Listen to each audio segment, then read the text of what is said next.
Selamat pagi, Assalamualaikum warahmatullahi wabarakatuh. Untuk mahasiswa yang mengambil mata kuliah Filsafat Ilmu semester 117, tatap muka ketiga ya.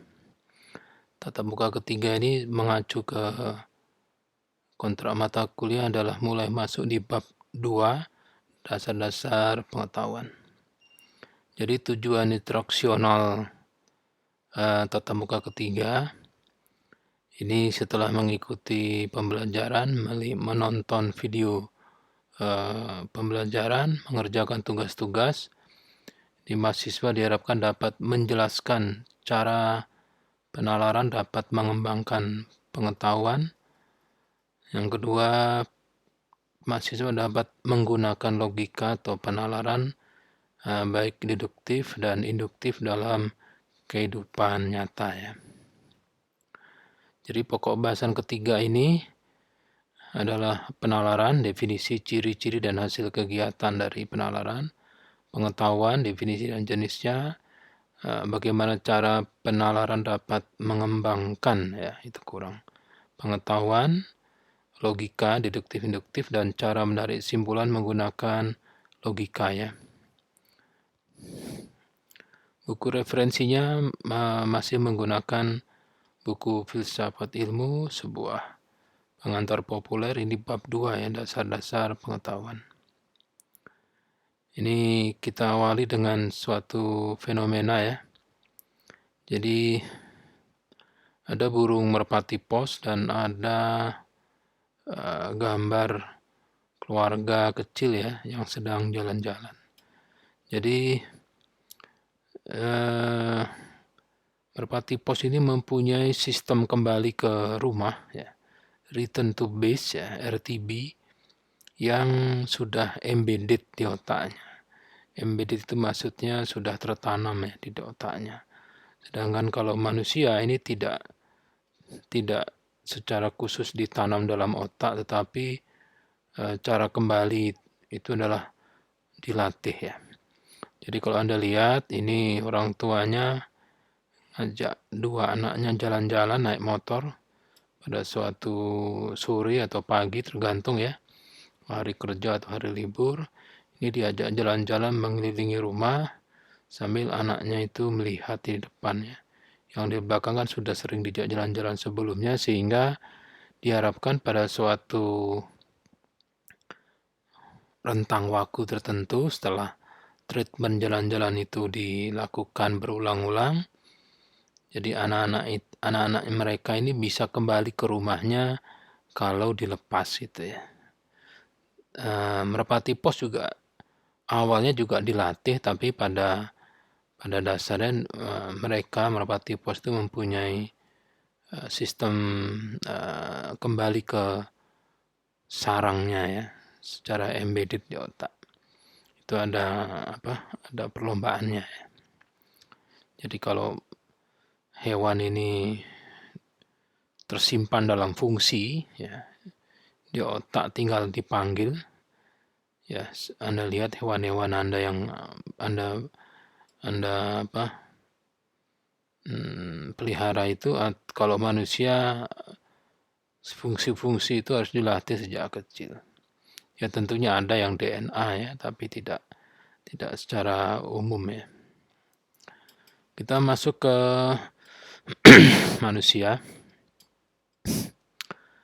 Manusia itu diberi oleh Allah pencipta yang pertama adalah sifat ingin tahu ya.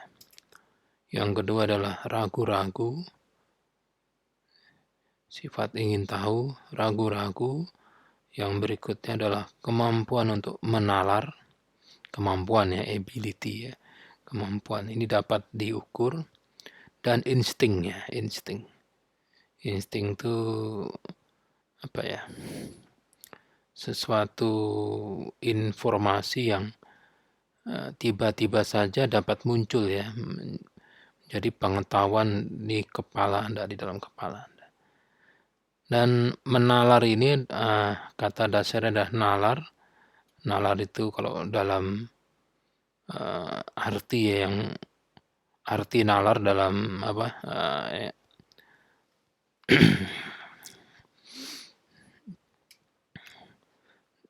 Dicari dalam kamus, beberapa kamus adalah pertimbangan terhadap baik dan buruk ya, budi pekerti dan akal budi ya, akal budi. Nah, karena nalar ini ada akal budi, berarti kemampuan menalar adalah kemampuan menggunakan akal pikiran ya, atau berpikir ya. Kemampuan menalar itu ya kemampuan untuk berpikir tapi ada strategi kognitifnya ya.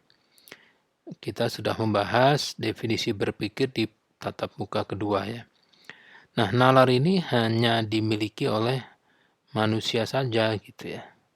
Hewan ada yang mempunyai nalar tapi tidak banyak. Ya, tidak semua manusia mempunyai nalar ya. Ada anggota himpunan manusia yang kemampuan menalarnya di bawah rata-rata. Ada juga yang di atas rata-rata. Tapi secara umum, normatif ya umumnya. Jadi akal budi merupakan sarana untuk berpikir ya, manusia. Jadi tools ya. Akal itu tools manusia untuk berpikir. Sebab manusia harus selalu berpikir supaya selamat ya. Selamat hidup di dunia. Jadi kita sudah sama-sama paham bahwa untuk selamat hidup di dunia ya, selamat hidup di dunia itu di mana saja. Ini akhirnya manusia itu akan melihat atau berpaling kepada pengetahuan. Pengetahuan yang telah lalu itu menjadi dasar manusia untuk bertindak ya, supaya selamat gitu.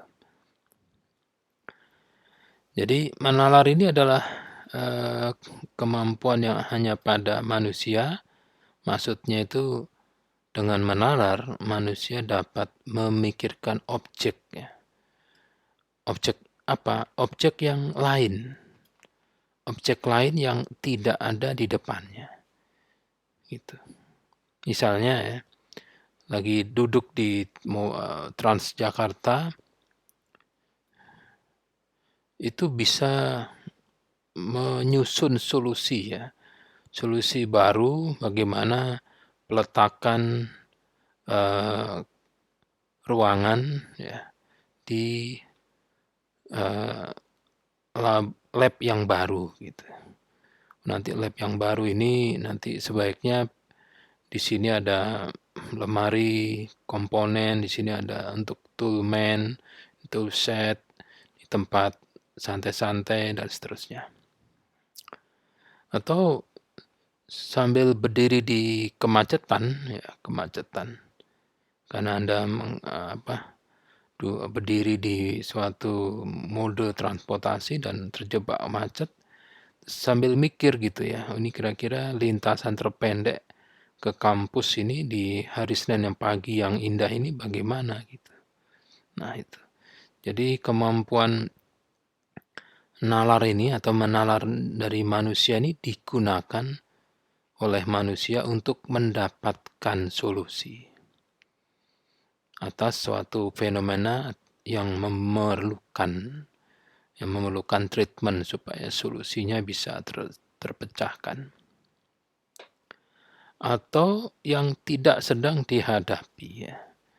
Jadi misalnya masalahnya baru seharusnya akan ditangani 2 bulan yang akan datang, tapi dari sekarang kita sudah bisa membuat treatment ya, membuat solusi. Itu menalar ya. Kalau hewan tidak bisa.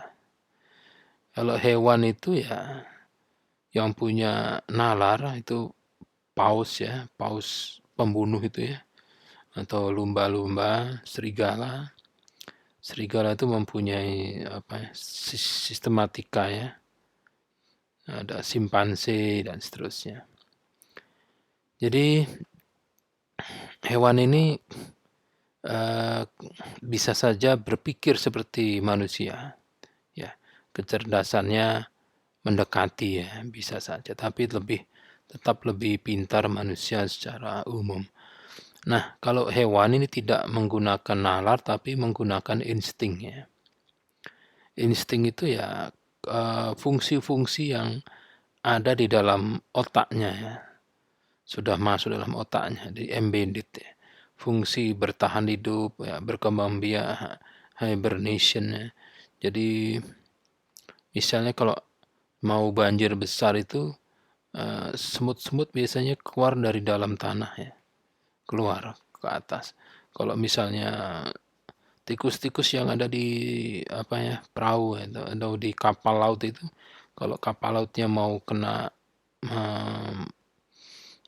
bencana atau mau tenggelam, biasanya tikus-tikusnya keluar ya. Banyak cerita-cerita seperti itu. Jadi waktu mau tsunami besar di Aceh itu katanya semua binatang-binatang di bawah tanah itu keluar, pindah semua. Jadi kalau ada suatu masa, suatu saat ada kelelawar yang pindah dari satu gunung ke gunung yang lain, yang polanya tidak ada, hati-hati karena mungkin di gunung tempat asalnya kelelawar itu ada sesuatu yang akan terjadi karena dia mempunyai insting. Hibernasi Anda tahu ya, bagaimana suatu lapangan bola itu tadinya adalah danau kering. Ada danau, ada ikannya, begitu kering itu danaunya bisa buat main bola.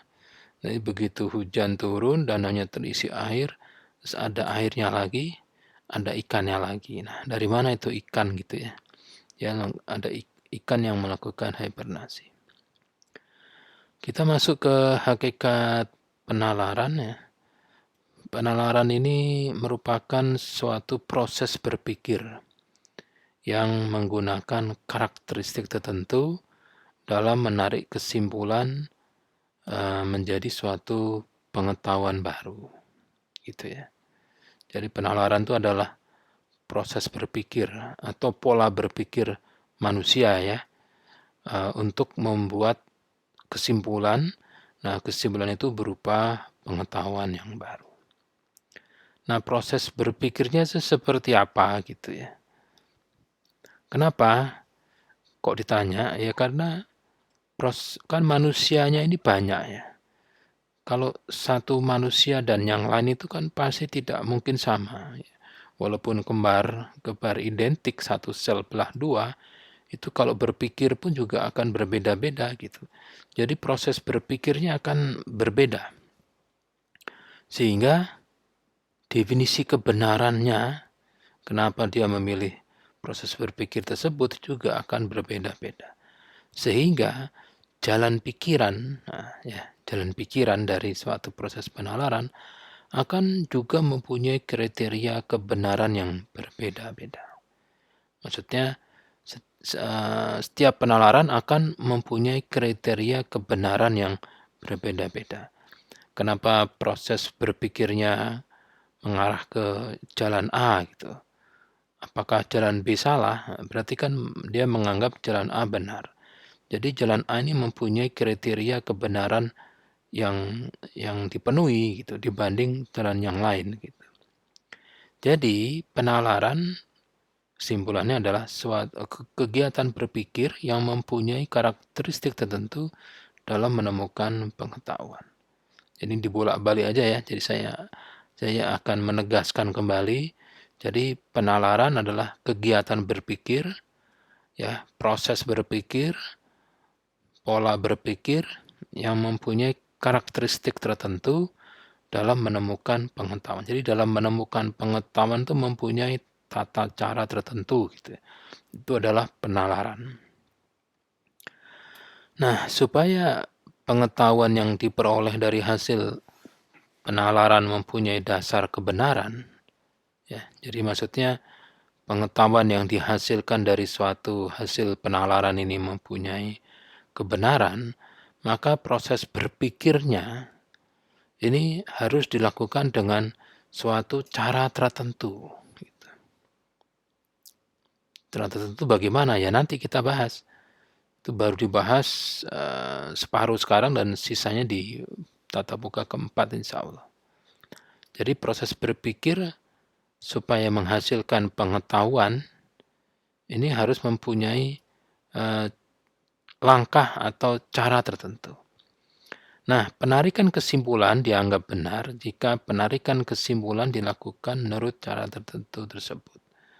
Jadi, caranya seperti apa ya ini.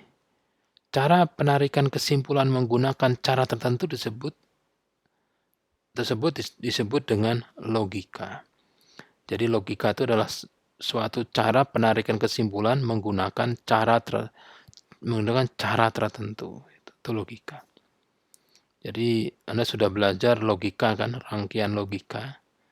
Jadi untuk yang logika AND gate ya, gerbang AND ini akan benar kalau semua masukannya benar ya. Tapi ada kalau satu salah, maka semua salah. Gitu ya. Itu penalarannya. Nah, ada ciri-ciri penalaran yang benar. Yang pertama, penalaran itu harus mempunyai atau bersifat logis, artinya menggunakan pola tertentu. Pola tertentu itu maksudnya apa? Runtut. Runtut itu urut ya. Urut. Urut itu apa ya? Tidak bisa dibalik-balik gitu ya. Kalau dibalik nggak bisa. Jadi 1, 2, 3, 4 terus dibalik 4, 3, 2, 1 nggak jadi gitu. Dan ada sistematikanya. Sistematikanya Anda tahu ya, sistematis, ada cara-caranya. Langkah 1 itu harus dimulai dengan apa dan seterusnya. Jadi mendapatkan pengetahuan atau kebenaran atau mendapatkan kesimpulan berdasarkan fakta dan silogisme. Ya. Itu logis. Yang kedua, jika penalaran itu bersifat analitis. Analitis itu maksudnya proses penalarannya menggunakan kemampuan analisis secara sistematis. Jadi menggunakan kemampuan analisis. Analisis itu apa? Kemampuan untuk membaca suatu fenomena secara umum, mencerna, ya, menganalisis maksudnya, dan menganalisis itu memecah suatu sistem menjadi sistem yang lebih kecil, menjadi subsistem, mengetahui fungsi dari masing-masing subsistem, mengetahui kriteria atau kinerja dari suatu subsistem, mengetahui boundaries dari subsistem, mengetahui lingkungannya dan sebagainya. Dan menarik kesimpulan secara logis menggunakan metode tertentu untuk menghasilkan kesimpulan. Jadi ciri-ciri penalaran yang benar itu ya bersifat logis dan analitis gitu. Ya, bersifat logis dan analitis. Berarti kalau tidak bersifat logis dan analitis berarti bukan ciri-ciri penalaran yang benar. Salah? Ya enggak tahu. Pokoknya bukan yang benar. Sehingga cara mengembangkan pengetahuan ini dapat dilakukan oleh manusia karena manusia itu mempunyai bahasa dan mempunyai kemampuan untuk berpikir menurut alur kerangka tertentu atau penalaran. Jadi bahasa dan penalaran lah yang membuat manusia dapat mengembangkan pengetahuan. Jadi bahasa ini digunakan untuk apa? Untuk mengkomunikasikan informasi dan jalan pikiran yang melatar belakangi informasi tersebut. Jadi kenapa pengetahuan itu bisa menyebar ya, bisa menyebar aja deh misalnya. Ya karena Anda sudah bisa mempresentasikan pengetahuan yang Anda temukan. Misalnya Anda menemukan suatu jalur ke Gunung Gede Pangrango yang baru. Lewat sisi utara, setelah itu ke selatan sebentar, baru ke timur, baru ke utara lagi. Nah, itu dapat dikomunikasikan menggunakan bahasa. Sehingga jalan pikiran Anda itu dapat dipahami oleh orang yang Anda ajak untuk diskusi gitu. Sehingga orang tersebut akan memahami pola berpikir atau kerangka berpikir Anda gitu. Dan selain bahasa, manusia mempunyai kemampuan berpikir menurut alur kerangka berpikir tertentu atau penalaran. Jadi penalaran dan bahasalah yang membuat pengetahuan dapat berkembang atau dapat dikembangkan oleh manusia. Jadi pengetahuan adalah hasil proses penalaran. Jadi proses penalaran menghasilkan pengetahuan. Proses penalaran menghasilkan pengetahuan. Jadi kalau Anda berpikir, ya ini akan menghasilkan pengetahuan. Berpikirnya ya berpikir logis dan analitis ya. Tapi tidak semua pengetahuan dihasilkan dari hasil proses penalaran. Artinya ada anggota himpunan pengetahuan, maksudnya kalau ada 1000 pengetahuan, itu bisa saja ada beberapa yang diperoleh bukan menggunakan penalaran. Misalnya 970-nya dihasilkan dari proses penalaran dan sisanya adalah selain penalaran. Ya coba Anda punya pengetahuan deh. Anda coba urutkan pengetahuan yang Anda sudah kuasai. Itu yang mana yang Anda peroleh sendiri dan mana yang diperoleh dari orang lain, given, dikasih atau baca gitu ya. Ya kalau dikasih orang lain kan artinya bukan hasil penalaran Anda kan gitu ya. Jadi pengetahuan lain itu kayak apa? Ya pengetahuan yang diperoleh dari proses berpikir yang tidak logis dan tidak analitik. Misalnya kayak apa gitu? Perasaan ya. Perasaan ini pertimbangan hati ya, atau intuisi, bisa bisikan hati, hatinya berbisik, atau Anda seperti mendengar ada yang ngasih tahu gitu ya. Atau wahyu, pengetahuan dari pencipta ya, kepada Nabi, the messenger of God ya. Nah, ini akan menghasilkan pengetahuan yang lain gitu. Nah, perasaan dan intuisi ini secara statistik sering dipakai oleh manusia. Perasaan saya kok kurang nyaman ya. Ini sepertinya saya harus buru-buru pulang. Nah, gitu. Ternyata benar. Di rumah ada Pak RT bawa bantuan BLT gitu.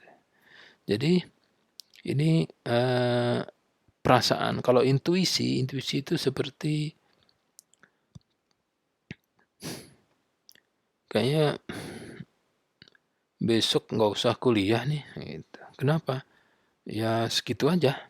Ternyata begitu dia datang kuliah, artinya bertentangan dengan bisikan hatinya. Satu hari itu didapati dia masuk angin karena dari jam 8 sampai jam 6 sore itu tidak ada dosen yang hadir. Gitu. Jadi bisikan hati. Ya.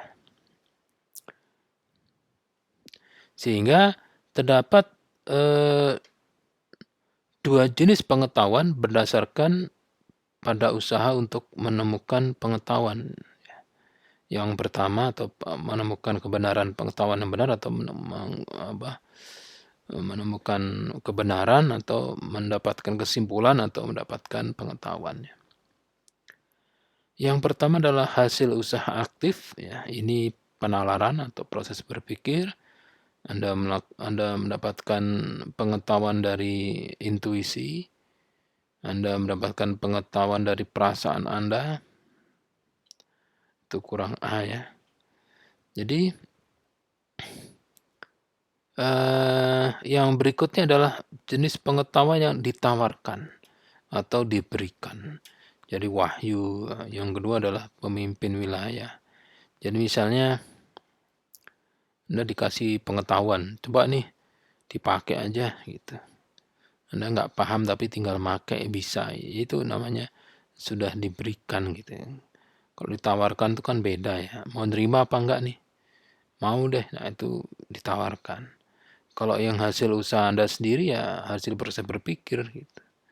Jadi sebetulnya ternyata banyak ya jenis pengetahuan yang sudah dimiliki oleh manusia, tapi ternyata yang diperoleh dari aktif proses berpikir diri sendiri itu tidak lebih banyak ya dari yang diduga. Nah sekarang cara yang benar seperti apa sih? Seperti apa ya cara untuk mendapatkan pengetahuan itu seperti apa? Ya, proses penalaran, intuisi, perasaan, dan wahyu ini kan menghasilkan pengetahuan yang sangat banyak ya. Sehingga diperlukan cara untuk mengetahui mana pengetahuan yang benar. Kalau yang tidak benar nggak usah, yang benar aja ya gitu. Susah-susah ya. Nah, dalam mendapatkan cara untuk mendapatkan pengetahuan yang benar, ini ada banyak aliran. Ya, kalau dalam bukunya Filsafat Ilmu Pak Yuyun ini ada dua aliran yang terbukti dapat ya menyimpulkan atau mendapatkan pengetahuan yang benar. Jadi aliran berdasarkan rasio ya. Rasio itu otak di sini. Jadi berdasarkan rasio atau logika. Yang kedua berdasarkan empiris atau empirik atau berdasarkan pengalaman sendiri. Gitu. Jadi kalau ditanya ya, pernah pergi ke Surabaya ya? Ke mahasiswa yang belum pernah pergi ke Surabaya? Belum. Gitu. Oh belum pernah ke Surabaya? Belum Pak. Tapi kalau Anda ke Surabaya bisa, ya secara logika sih bisa Pak. Naik apa? Surabaya itu kan ada bandara Pak. Ya terus di Jakarta kan juga ada bandara. Ya terus ya beli aja tiket Pak. Dari bandara Rawamangun ke bandara di Surabaya. Namanya apa? Arjosari. Nah, okay. Naik apa? Naik pesawat Lorena Pak. Ya sudah. Berarti tinggal ke bandara Rawamangun, nanti pesan tiket pesawat Lorena, tujuan Surabaya, jam 4 sore terbang. Sudah, nyampe di sana. Dengan asumsi jalanan semua masih ada, bisnya juga masih berfungsi, sopirnya juga masih jos, ya pasti kalau berangkat dari sini jam 4 sore dari bandara Rawamangun nyampe di Bandara Arjosari Surabaya sekitar jam 5 pagi. Tapi itu kan masih logika ya, secara logika. Anda belum nyampe sana kan? Iya, belum nyampe sana, Pak. Nah, itu adalah berdasarkan rasio ya. Bahwa bisa ke Surabaya itu. Tapi aliran yang berdasarkan empiris sudah pernah pergi ke Surabaya. Oh, sudah, Pak. Naik apa? Naik pesawat, Pak. Dari mana? Dari itu, Pak. Sweta, Bandara Soekarno-Hatta. Terus sampai mana? Sampai Juanda. Naik pesawat? Iya. Ya sudah. Berarti bisa dong dari Jakarta ke Surabaya naik. Bisa pergi dong manusia ke Jakarta ke Surabaya. Bisa. Gitu. Jadi untuk mendapatkan pengetahuan, tadinya tidak pernah ke Surabaya, itu ada yang bisa ke Surabaya dalam menggunakan rasio, atau berdasarkan data empiris, data pengalaman sendiri, saya pernah ke Surabaya naik pesawat itu. Nah, itu ada aliran. Jadi berdasarkan rasio, logika, dan berdasarkan empiris atau pengalaman sendiri. Yang meyakinkan ya yang pengalaman sendiri gitu ya. Jadi kalau yang rasio itu masih belum tentu benar. Walaupun logika benar, tapi belum tentu waktu dicoba benar gitu. Nah, ini aliran-alirannya dalam mencari pengetahuan. Pertama, rasionalisme. Jadi di aliran rasionalisme ini rasio atau proses berpikir ya yang di otak digunakan sebagai dasar mengembangkan pengetahuan. Digunakan sebagai dasar untuk menyimpulkan pengetahuan.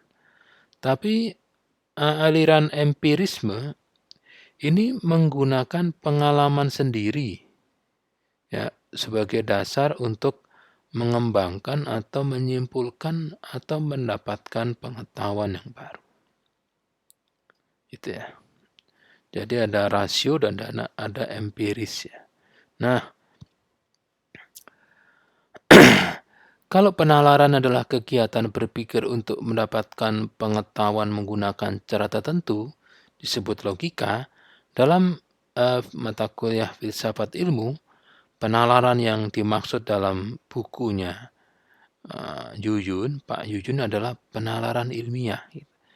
Nah, penalaran ilmiah itu adalah kegiatan pembuktian, ya, kegiatan berpikir yang kemudian dapat menyimpulkan suatu pengetahuan menggunakan penalaran deduktif, ya, itu rasionalisme, dan penalaran induktif empirisme. Jadi didahului oleh penalaran deduktif dulu, jadi menggunakan rasio, setelah itu dibuktikan dengan penalaran induktif atau empirisme. Jadi kalau Anda mau mendapatkan pengetahuan yang benar, yang pertama Anda harus melakukan proses berpikir bagaimana cara ke Surabaya. Oh, pakai jalan kaki. Ya, jalan kaki gimana? Ya, kita menyusuri rel dari Jatinegara sampai Wonokromo. Pasti nyampe Surabaya, itu secara deduktif, secara rasio. Nah, setelah itu dengan membawa backpacker ya, jadi Anda pakai backpacker tahu kan, terus Anda jalan kaki dari stasiun kereta api Jatinegara, jalan kaki menyusuri rel, ya, sisi utara Pulau Jawa. Setelah 3 hari kemudian sampai di stasiun Wonokromo, Surabaya. Nah, ini dibuktikan sendiri, ternyata nyampe gitu. Nah, itu adalah pengalaman. Anda mendapatkan suatu kesimpulan, yaitu pengalaman bahwa saya dapat pergi ke Surabaya. Jalan kaki. Ya, gitu. Itu pengetahuan baru buat Anda. Mungkin buat yang lain ya, buat orang yang lain tidak baru ya. Buat Anda mungkin baru. Tapi kalau bagi orang lain, pengetahuan kayak begitu tidak perlu sampai empiris. Cukup deduktif saja, cukup rasio saja. Secara logika nyampe. Nggak perlu dibuktikan gitu ya. Nah, berikutnya adalah ternyata ya logika itu ya penalaran. Logika itu ya logik, rasio atau proses berpikir di otak. Jadi logika itu adalah cara penarikan kesimpulan menggunakan cara-cara tertentu untuk mendapatkan pengetahuan. Nah, terdapat 2 cara dalam penarikan kesimpulan. Yang pertama adalah tadi ya, penalaran deduktif atau logika deduktif dan logika induktif. Logika deduktif ini adalah pengetahuan yang berdasarkan rasio, berdasarkan teori, yang berlaku pada suatu fenomena umum dijadikan dasar untuk membuat kesimpulan pada suatu fenomena yang khusus. Jadi dasarnya itu Anda hanya mempunyai suatu pengetahuan yang benar atau dianggap benar yang berlaku pada suatu fenomena yang umum. Dan itu akan Anda jadikan dasar untuk membuat suatu kesimpulan yang berlaku pada suatu fenomena khusus. Itu ya. Itu kalau deduktif, dekrimen, deduktif. Deduktif itu mengecil dari yang besar jadi kecil, menjadi yang atau menurun ya. Jadi menyimpulkan dari yang sesuatu yang bersifat umum dijadikan kesimpulan sebagai dasar menyimpulkan sesuatu yang bersifat khusus, itu deduktif. Kalau logika induktif adalah suatu penarikan kesimpulan berdasarkan data empiris suatu fenomena khusus itu disimpulkan berlaku pada fenomena umum. Induktif kan naik ya, increment naik. Jadi data empiris di suatu tempat yang kecil ini dijadikan kesimpulan seluruh Indonesia. Gitu ya. Kalau logika deduktif itu suatu kesimpulan di seluruh Indonesia, suatu penelitian yang hasilnya berlaku di Indonesia dipakai untuk menyimpulkan sesuatu di suatu desa. Tapi kalau logika induktif, ini hasil penelitian di suatu desa di Indonesia dijadikan kesimpulan umum di seluruh desa yang ada di Indonesia. Ini. Ya tentunya ini ada plus minusnya ya gitu. Kita bahas ya. Pertama logika deduktif atau rasio atau menggunakan rasio. Jadi ini penarikan kesimpulan menggunakan pola berpikir yang dinamakan silogisme. Yang silogisme ini biasanya minimal 3 pernyataan. Ya, disusun dari 3 pernyataan. 2 pernyataan premis berupa premis mayor. Mayor itu besar, terus ada premis minor kecil dan suatu simpulan. Misalnya ya, ini menggunakan penarikan kesimpulan menggunakan logika deduktif. Semua jenis komponen resistor, jadi resistor itu kan punya jenis ya. Jadi resistor yang masuk dalam kelompok resistor, jadi jenis-jenis komponen yang masuk dalam kelompok resistor itu pasti mempunyai resistansi. Nah, ini dinamakan pernyataan atau premis mayor. Nah, light dependent resistor LDR adalah resistor. Ya, LDR ini adalah salah satu jenis dari resistor. Ini pernyataan premis minor. Nah, kesimpulannya LDR pasti mempunyai resistansi. Gitu. Ya, itu deduktif. Ya. Nah, ketepatan penalaran deduktif ini tergantung depends on pada kebenaran premis-premisnya gitu ya.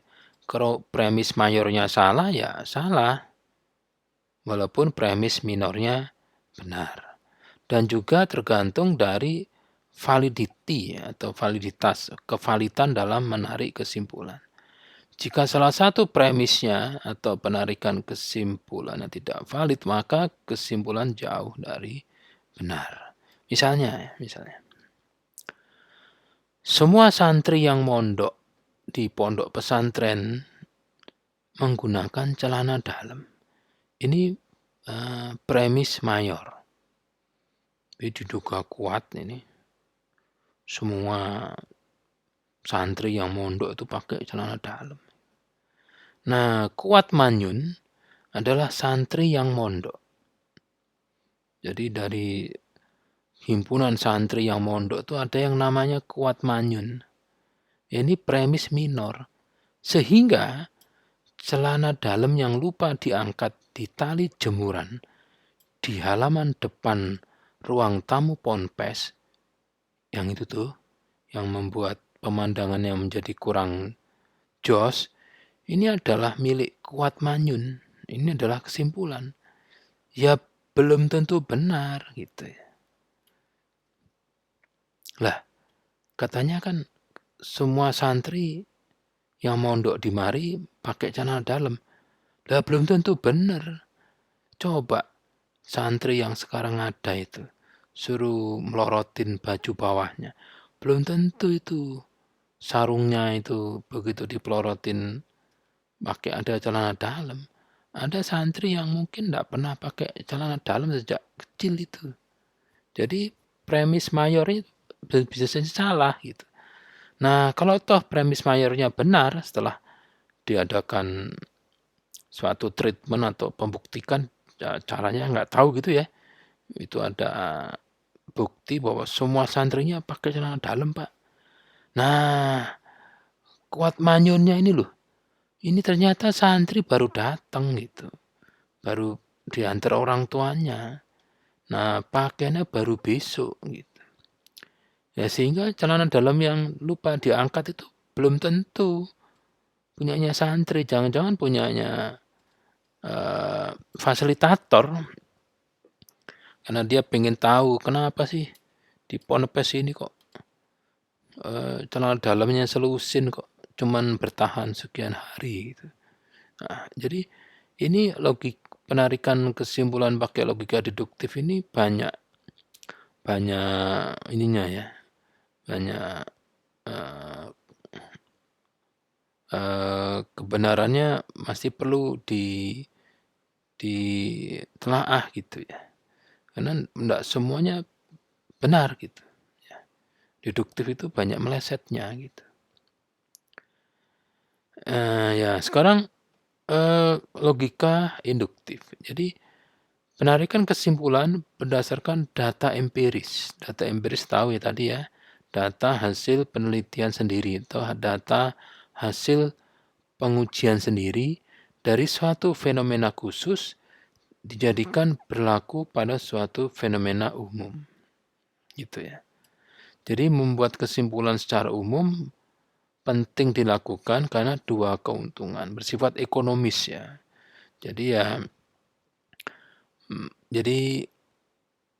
melakukan penelitian di suatu desa, terus nanti hasilnya dianggap desa seluruh Indonesia itu sama.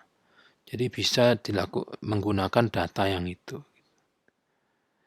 Jadi kalau mahasiswa prodi elektronika itu dikumpulkan, angkatan 2021 dikumpulkan, ditanya bagaimana cara supaya Anda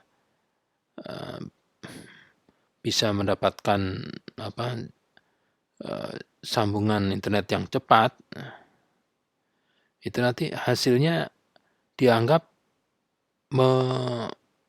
mewakili mahasiswa-mahasiswa di seluruh UNJ gitu ya. Ini itu ekonomis ya, nggak perlu kan melakukan bertanya ke seluruh mahasiswa UNJ dan susah gitu ya. Nah nanti hasilnya ini dipakai dalam proses penalaran berikutnya. Nah biasanya penarikan kesimpulan menggunakan logika induktif ini berbentuk generalisasi. Misalnya ya, ini bentuk contoh logika induktif. Jika dipanaskan, besi itu memuai. Memuai itu molet. Molet itu memanjang. Memanjang itu bisa diameternya itu bertambah atau panjangnya bertambah. Jika dipanaskan, tembaga itu memuai. Emas memuai, platina memuai. Sehingga disimpulkan jika dipanaskan logam memuai. Gitu. Nah, ini baru menggunakan 4 logam. Ya. Nah sekarang logam di permukaan bumi atau di bumi ini ada berapa? Ya komponen logam. Logam itu jenisnya ada berapa? Atau nama-nama logam yang disebut logam itu ada berapa? Ada 700. Ya, kalau mau menyimpulkan logam memuai saat dipanaskan dari 700 jenis logam itu semua harus dipanaskan gitu.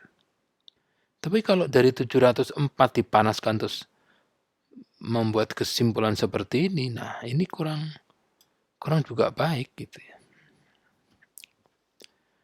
Misalnya ada lagi, Sugeng adalah lulusan Akademi Angkatan Langit, Jemur Sari, Surabaya. Jadi di Surabaya itu ada daerah Jemur Sari, di situ ada Akademi Angkatan Langit. Nah, Sugeng ini sudah lulus berapa tahun yang lalu. Ini kalau ke Surabaya ini cuman dalam waktu 1 detik. Dari Singapura ke Surabaya pulang ketemu gurunya itu 1 detik udah nyampe Surabaya. Nah, ini Budi teman kita, ini baru lulus dari Akademi Angkatan Langit Jemur Sari, Surabaya, yang sama kayak punya Sugeng. Jadi kesimpulannya, Budi juga dapat pergi ke Surabaya dalam waktu 1 detik. Gitu. Itu kalau menggunakan penarikan kesimpulan logika induktif loh ya. Nah, ini ada latihan, nanti ada saya sebutkan tugas ya. Latihannya gini. Semua dosen dan karyawan FTUNJ mengikuti acara halal bil halal di aula gedung PIO 3 hari yang lalu. Jadi 3 hari yang lalu itu semua dosen dan karyawan FTUNJ ini diundang untuk datang di acara halal bihalal. Pak Soekarjo dan Mas Syahni adalah dosen dan karyawan FTUNJ. Nah, sekarang sejak 2 hari yang lalu Mas Syahni ini dirawat di Rumah Sakit Milia Cibubur karena keracunan bakteri E. coli dari makanan yang dimakannya di acara halal bihalal. Sehingga kalau kita dapat info Pak Karjo sakit, itu pasti juga karena keracunan bakteri E. coli. Ini adalah kesimpulan ya, kesimpulan. Nah, coba tugas mandiri 3 itu setiap mahasiswa membuat contoh ya, membuat contoh proses penarikan kesimpulan menggunakan logika induktif dan logika deduktif. Jadi tugas mandiri tatap muka 3 adalah membuat contoh proses penarikan kesimpulan menggunakan logika deduktif dan menggunakan logika induktif. Ya. Ada 2 ya contohnya, masing-masing 1, minimal 1 ya. Itu aja. Nah ini terakhir, contoh yang terakhir ya. Ini bagaimana suatu logika atau logika deduktif-induktif atau penarikan kesimpulan ini digunakan dalam masyarakat ya. Misalnya seperti ini. Ada kecelakaan kereta api di suatu stasiun. Misalnya ada di stasiun Jatinegara itu ada kereta api yang diam ditabrak dari belakang oleh kereta api yang lain. Terus ada korban sehingga KNKT Komite Nasional Kecelakaan dan Transportasi itu menurunkan timnya untuk mempelajari ya penyebab, dan nanti kalau sudah mendapatkan penyebabnya terus dapat memberikan suatu saran atau himbauan supaya kecelakaan tersebut tidak terulang lagi ya. Hasil dari press release KNKT terkait dengan kecelakaan yang terjadi di stasiun Jatinegara, yang pertama adalah dia bilang gini, setiap kereta api itu mempunyai detachment pedal. Jadi pedal itu kayak warna kuning gitu. Jadi kalau kereta api masinisnya itu duduk di depan, dia mencet pedal begitu dipencet pedalnya, kereta apinya akan jalan, ya. Jalan dengan kecepatan tertentu sesuai dengan lintasan, sesuai dengan koridornya. Nanti tiap koridor itu ada ruas-ruas, di ruas-ruas itu ada kecepatannya. Di bukunya ada dia punya bukunya. Dan pedal itu harus dipencet selama misalnya 30 detik. Setelah mendekati 30 detik, dia akan ada sistem yang menyala. Tet itu masinisnya harus melepas pedal gitu. Lah kalau nggak dilepas, kereta apinya akan berhenti. Nah, begitu kira-kira 1 detik sebelum 30 detik itu bunyi terus masinisnya melepas, itu kereta akan terus berjalan lagi sampai 30 menit yang berikutnya. Nah, sebelum 30 menit yang berikutnya, dia akan bunyi lagi. Disuruh apa? Menekan. Jadi akhirnya masinis itu akan menekan dan menekan dan melepas pedal. Artinya, kalau masinisnya tidak menekan dan tidak melepas pedal, itu kereta apinya akan berhenti. Jadi ini adalah sistem yang digunakan untuk sistem kereta api supaya kereta apinya itu tidak maaf, ini ada gempa sedikit, supaya kereta masinisnya tidak tidur. Jadi setiap kereta api kalau beli dari negara pembuatnya atau beli dari PT Inka itu ada deadman pedal gitu. Nah, masinis bertugas untuk menjalankan kereta api. Masinis.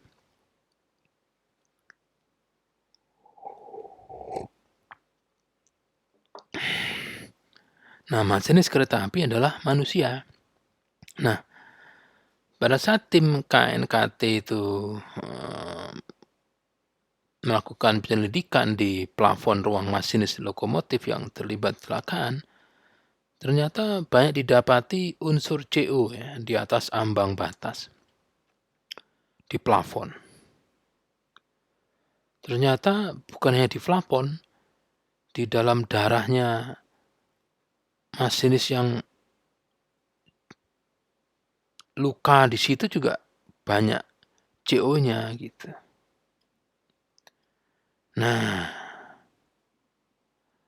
kita tahu bahwa unsur CO itu mengikat oksigen. Kalau di dalam darah itu ada CO, maka nanti oksigen dalam darah itu akan diikat. Gitu. Jadi kalau ada CO2, kamu oksigen ya, iya diikat sama dia. Akhirnya darah manusia itu tidak ada oksigen. Kalau tidak ada oksigen, otaknya itu, waduh, ini saya butuh oksigen kok, yang ke saya kok nggak ada oksigen. Otaknya memerintahkan untuk manusianya tidur. Nah, memang saat ditemukan, masinis KA dalam keadaan tertidur pules ya, di ruang kemudi. Jadi, kenapa? Ya, kecelakaan di Jatinegara ini disebabkan karena KA tidak menggunakan deadman pedal gitu. Ini kesimpulannya.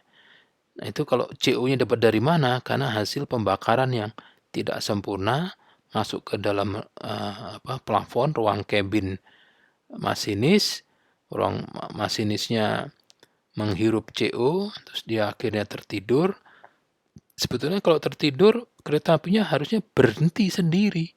Tapi ternyata karena deadman pedalnya di shortcut, jumper, ya akhirnya bablas nabrak kereta. Ini adalah kesimpulan yang dihasilkan oleh tim KNKT ya, menggunakan proses pengambilan kesimpulan menggunakan logika. Logika apa ini? Nah, umum, khusus ya, khusus. Jadi adalah deduktif. Tapi berdasarkan banyak data-data pengetahuan yang sudah dipastikan kebenarannya. Gitu. Sehingga setelah kejadian kecelakaan di Jatinegara, semua kereta api yang beroperasi di Daop 134 sampai 99 jika ada, ini harus menggunakan deadman pedal. Nah, itu.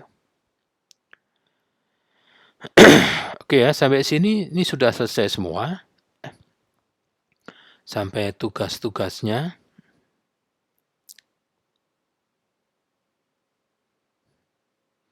Jadi penalaran sudah, pengetahuan sudah, cara penalaran dapat mengembangkan pengetahuan, logika, cara penarikan kesimpulan sudah. Nah, sekarang menjadi pertanyaan.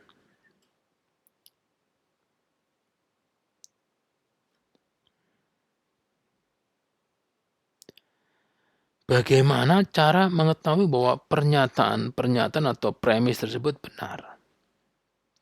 Yang tadi itu ya, akan ada logika deduktif dan induktif itu kan menggunakan pernyataan atau menggunakan premis. Ini kita harus untuk membuat kesimpulan yang benar, semua premisnya atau pernyataan harus benar. Nah, bagaimana caranya mengetahui bahwa premisnya itu sudah benar atau jauh dari benar? Nggak usah itu dulu deh ya. Kebenaran itu apa? Gitu ya. Kebenaran hakikatnya apa sih? Kalau nggak ngerti kebenaran, hakikatnya apa? Kriteria deh. Suatu pernyataan disebut benar kalau kriterianya seperti apa? Wah, ini tambah ruwet. Jadi nanti akan dibahas yang disebut dengan definisi kebenaran di tatap muka keempat ya. Ya, tatap muka keempat. Jadi sampai di sini tatap muka ketiga hari Selasa 13 September ya. Jangan lupa membaca buku filsafat ilmunya, ini di bab 2-nya Anda baca. Dibaca mungkin perlu beberapa kali baca ya supaya paham. Jadi jangan percaya dengan apa yang saya buat dalam PowerPoint ya. Anda harus baca sendiri gitu ya. Jadi satu kelas kalau tidak mau modal ya urunan aja. Satu kelas urunan, jadi beli bukan buku itu di fotokopi gitu ya. Nah, ini bukan copyright ya, tapi right to copy ya. Atau Anda beli buku filsafat ilmu ini banyak sekali tuh di toko-toko buku ya. Yang harganya miring atau jatuh atau sangat miring gitu. Jadi beli buku filsafat ilmu itu kan nggak perlu yang baru gitu ya. Banyak buku-buku yang sudah sukses membuat mereka dapat nilai tertentu itu dijual lagi gitu. Ya memang ada coret-coretan ya, ada gambar-gambar gitu ya. Tapi tidak menghilangkan maknanya gitu. Itu akan lebih murah dibanding Anda tidak mempunyai buku sama sekali gitu. Ya. Oke, sampai di sini. Kalau ada pertanyaan bisa langsung tanya di WhatsApp group atau di Google Classroom atau langsung di YouTube-nya ya. Selamat pagi, siang. Assalamualaikum warahmatullahi wabarakatuh.